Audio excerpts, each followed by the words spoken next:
Livre de Yaakov, Jacques en français. Introduction.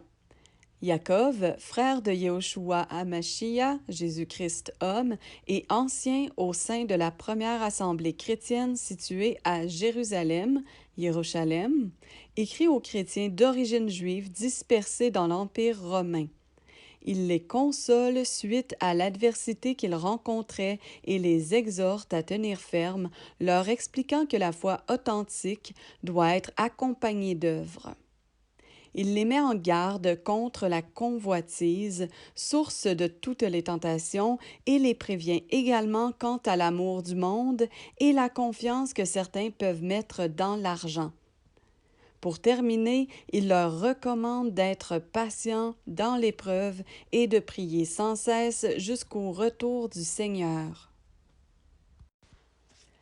Livre de Yaakov, Jacques en français.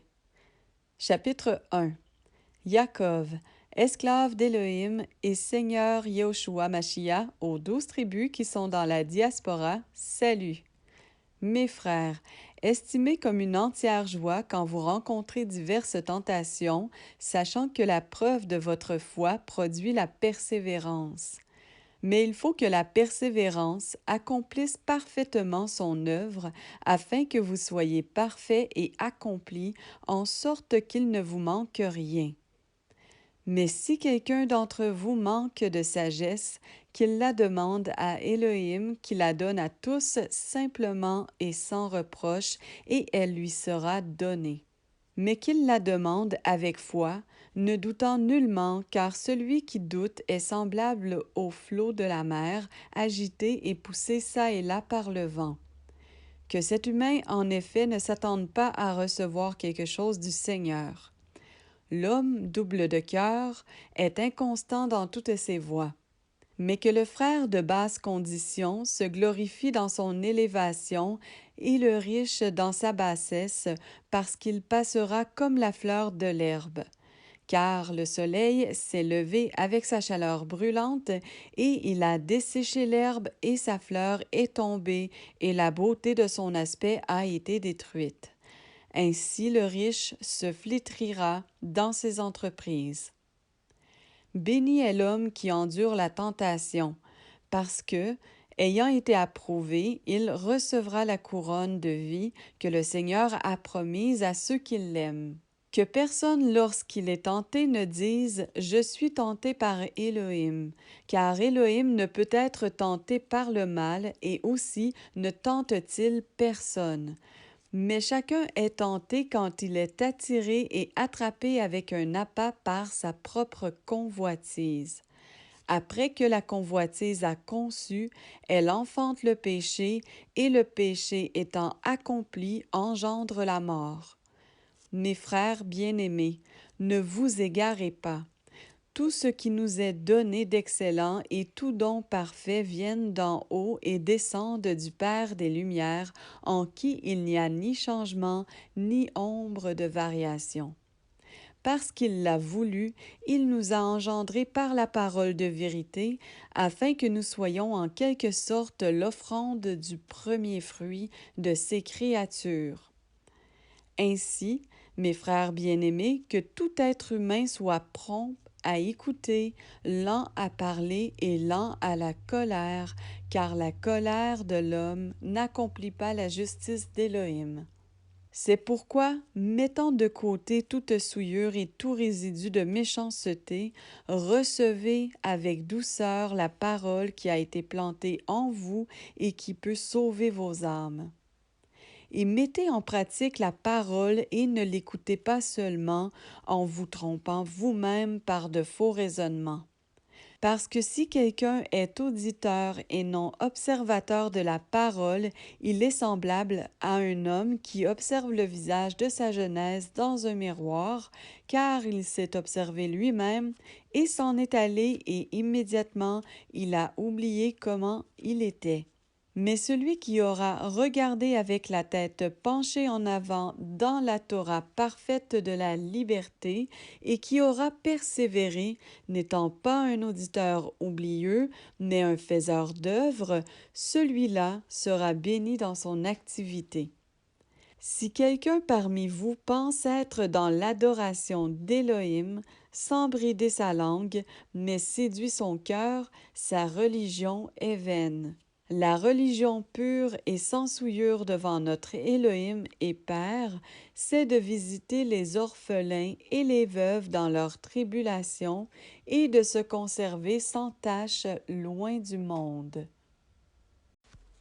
Livre de Jacob, Jacques en français. Chapitre 2. Mes frères, n'ayez pas d'égard à l'apparence des personnes dans la foi en notre glorieux Seigneur Yeshua Mashiach. Car s'il entre dans votre synagogue un homme qui porte un anneau d'or et un habit magnifique, et qu'il y entre aussi un pauvre misérablement vêtu, et que vous tourniez les yeux vers celui qui porte l'habit magnifique et lui disiez, « Toi, assieds-toi ici honorablement. » Et que vous disiez au pauvre, « Toi, tiens-toi là debout, ou assieds-toi ici sur mon marchepied. » Ne faites-vous pas en vous-même une distinction et n'êtes-vous pas des juges qui avaient des pensées injustes? Écoutez, mes frères bien-aimés, Élohim n'a-t-il pas choisi les pauvres de ce monde pour qu'ils soient riches dans la foi et héritiers du royaume qu'il a promis à ceux qui l'aiment? Mais vous avez déshonoré le pauvre. Pourtant, ce sont les riches qui vous oppriment et qui vous traînent devant les tribunaux. N'est-ce pas eux qui blasphèment le beau nom qui a été invoqué sur vous? Néanmoins, si vous accomplissez la Torah royale qui est selon l'Écriture, tu aimeras ton prochain comme toi-même, vous faites bien.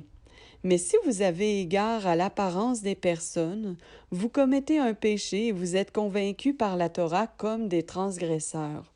Car quiconque gardera toute la Torah et trébuchera sur un seul point devient coupable de tout. Car celui qui a dit « Tu ne commettras pas d'adultère » a dit aussi « Tu n'assassineras pas ». Or, si donc tu ne commets pas d'adultère, mais que tu assassines, tu deviens transgresseur de la Torah. Parlez et agissez comme devant être jugés au moyen de la Torah de la liberté, car il y aura un jugement sans miséricorde pour celui qui n'aura pas usé de miséricorde. Mais la miséricorde triomphe du jugement. Mes frères, que servira-t-il à quelqu'un de dire qu'il a la foi s'il n'a pas les œuvres?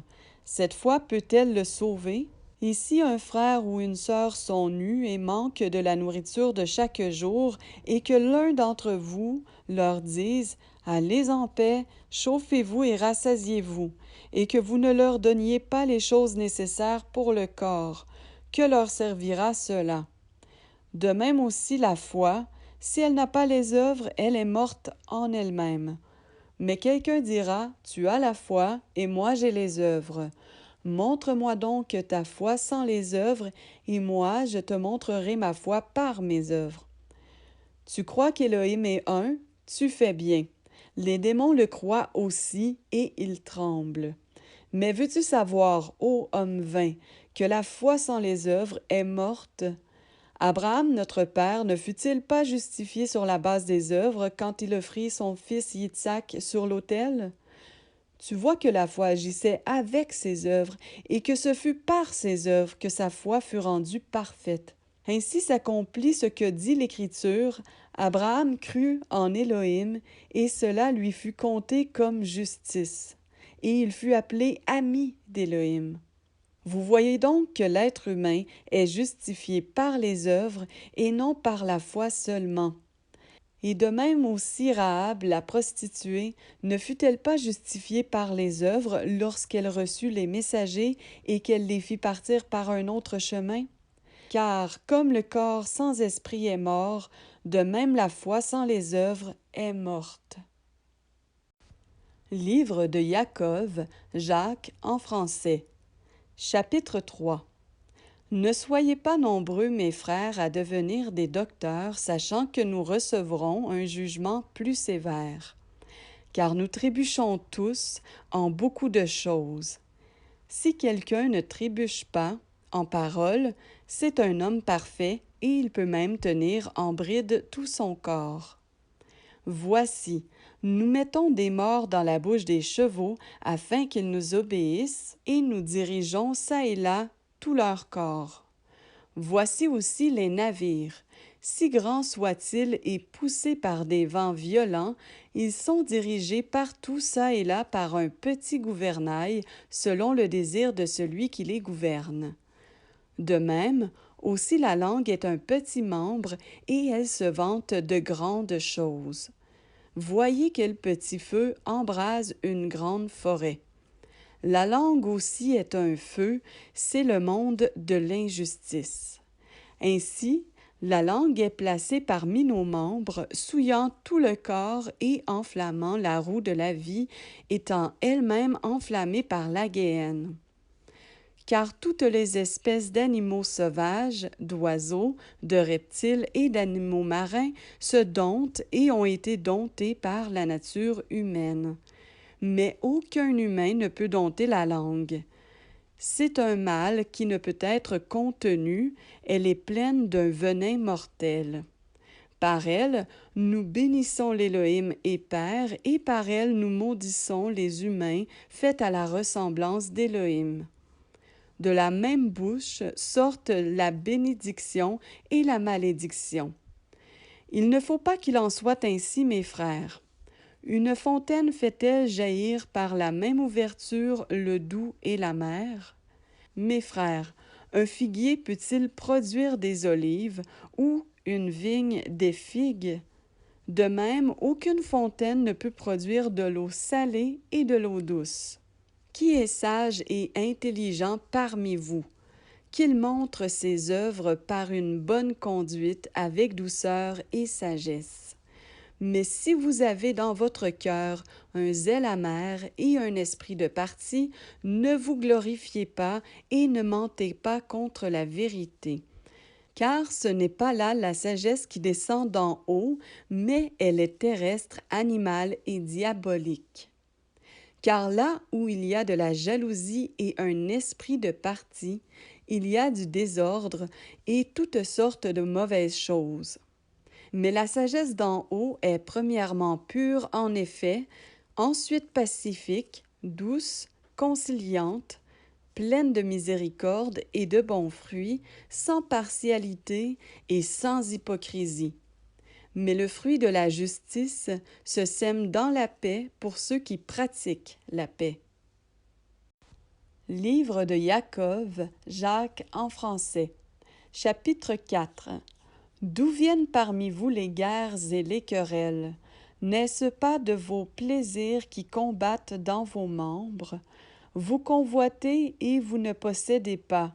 Vous assassinez, vous êtes jaloux et vous ne pouvez rien obtenir. Vous combattez et vous faites la guerre. Vous n'avez pas ce que vous désirez parce que vous ne demandez pas. Vous demandez et vous ne recevez pas parce que vous demandez mal afin de tout gaspiller pour vos plaisirs. Adultères et femmes adultères, ne savez-vous pas que l'amitié pour le monde est inimitié contre Élohim? Celui donc qui veut être ami du monde se rend ennemi d'Élohim. Pensez-vous que l'Écriture parle en vain? L'Esprit qui a établi sa demeure en nous a-t-il du désir qui pousse à l'envie? Mais il accorde une grâce plus grande, c'est pourquoi il dit « Élohim résiste aux orgueilleux, mais il donne sa grâce aux humbles. » Soumettez-vous donc à Élohim, résistez au diable, et il fuira loin de vous. Approchez-vous d'Élohim, et il s'approchera de vous. Pécheurs, nettoyez vos mains, et vous qui êtes double de cœur, purifiez vos cœurs. Affligez-vous vous-même, soyez aussi dans le deuil et dans les larmes, que votre rire se change en pleurs et votre joie en tristesse. Humiliez-vous en présence du Seigneur, et il vous élèvera. Frères, ne vous diffamez pas les uns les autres. Celui qui diffame son frère et qui juge son frère diffame la Torah et juge la Torah. Or, si tu juges la Torah, tu n'es pas l'observateur de la Torah, mais le juge. Un seul est le législateur, celui qui peut sauver et perdre. Qui es-tu, toi qui juges les autres? À vous maintenant qui dites « Aujourd'hui ou demain, nous irons dans telle ou telle ville, nous y passerons une année, nous trafiquerons et nous gagnerons. Vous qui ne savez pas ce qu'il en sera du lendemain. Car qu'est-ce que votre vie? En effet, c'est une vapeur qui apparaît pour un peu de temps et qui ensuite s'évanouit, au lieu de dire si le Seigneur le veut, nous vivrons et nous ferons ceci ou cela. Mais maintenant, vous vous glorifiez dans votre assurance insolente. Se glorifier de cette façon, c'est mauvais. Celui donc qui sait faire ce qui est bon et qui ne le fait pas, c'est un péché pour lui. Livre de Jacob, Jacques en français. Chapitre 5. À vous maintenant, riches, pleurez et gémissez sur les malheurs qui viennent sur vous. Votre richesse est pourrie et vos vêtements sont mangés par les mites, votre or et votre argent sont rouillés, et leur rouille sera pour vous un témoignage et dévorera vos chairs comme un feu. Vous avez accumulé des richesses dans les derniers jours. Voici, le salaire dont vous avez frustré les ouvriers qui ont moissonné vos champs crie, et les cris des moissonneurs sont parvenus aux oreilles du Seigneur Tsébaoth. Vous avez vécu dans les grands luxes sur la terre, vous vous êtes donné à une vie de douceur et de luxe, et vous avez engraissé vos cœurs comme en un jour de brebis destinées à la boucherie. Vous avez condamné, vous avez assassiné le juste sans qu'il vous résiste. Soyez donc patients, frères, jusqu'à la parousie du Seigneur. Voici, le laboureur attend le précieux fruit de la terre, prenant patience à son égard jusqu'à ce qu'il ait reçu les pluies de la première et de la dernière saison.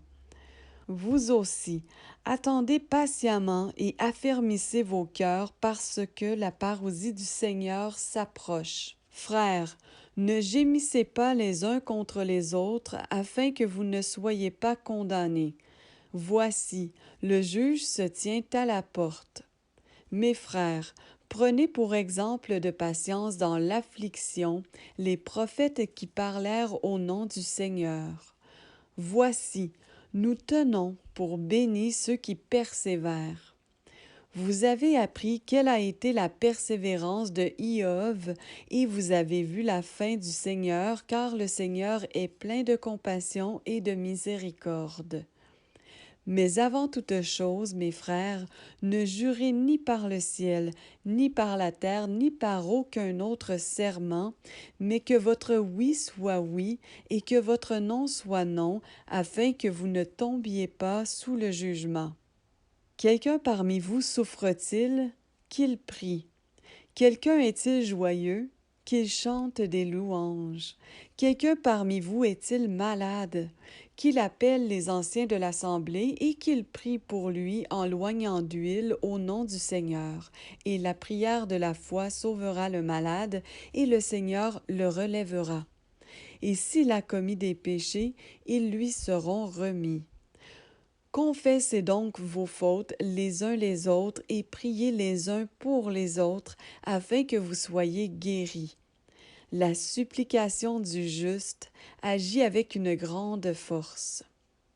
Élia était un être humain ayant les mêmes sentiments que nous. Et en prière, il a prié pour qu'il ne pleuve pas et il n'ait pas tombé de pluie sur la terre pendant 3 ans et 6 mois. Et il a de nouveau prié, et le ciel a donné de la pluie, et la terre a produit son fruit. Frères, si quelqu'un parmi vous s'est égaré loin de la vérité, et qu'un autre l'y ramène, qu'il sache que celui qui ramènera un pécheur de l'égarement de sa voie sauvera une âme de la mort et couvrira une multitude de péchés.